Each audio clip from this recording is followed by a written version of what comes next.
Hi everyone, my name is Emma and I'm going to be going into my final year at the University of Guelph in the studio art program, and today I'm so excited because I'm going to be showing you how to make a camera obscura in your own room.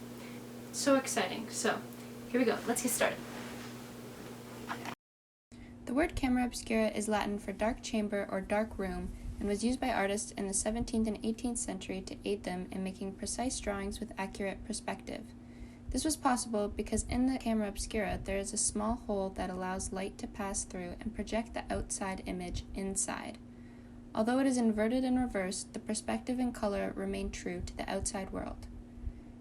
The camera obscura was both the forerunner to photography and the tool that began its invention in the early 1800s when Joseph Niepce first experimented with light-sensitive materials and an 8-hour exposure time.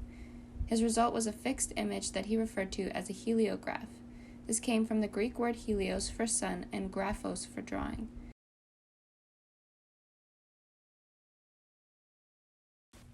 Pictured here are some of the materials you'll need to build your camera obscura.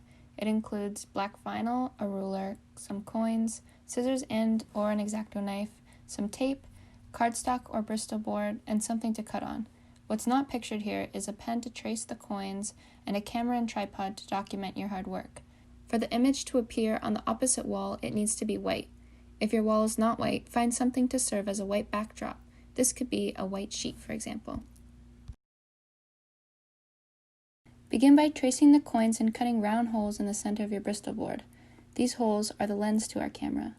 The cleanness of the round hole makes a big difference in the image that will be projected onto your wall, so try to do this as precise as possible when you are doing your cutting. Fuzzy edges on the hole will make your image fuzzier. We are cutting 3 holes to see how our image changes depending on the size of our lens. The bigger the hole, the more light that will be let in and the brighter your image will be. Likewise, a smaller hole means less light rays will enter your room, creating a darker image. Because the light rays overlap one another when more light is let in, the larger hole and the brighter image will also be the blurrier image, while the smaller lens, on the other hand, will create both a darker and a sharper image.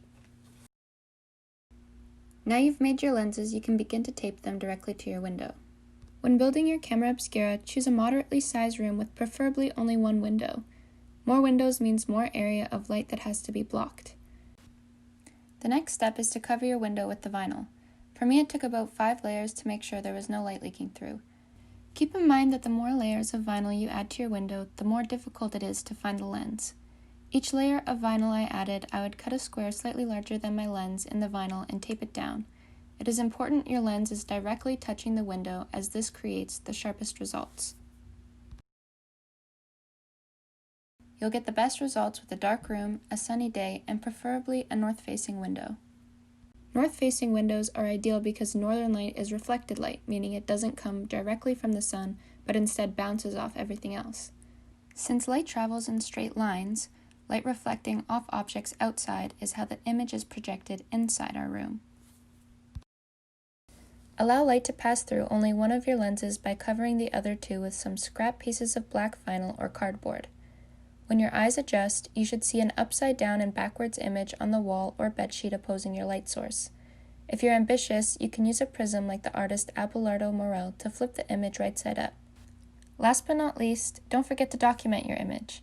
Use a tripod and play around with slower shutter speeds to capture more light. To reduce camera shake, use a remote or shutter release cable. If you don't have one of those, you can also set your camera to a timer to take an image a few seconds after you press the shutter button. And that's it. Good luck, and I hope you witness exciting moments like this one where you can see the outside world moving inside your room.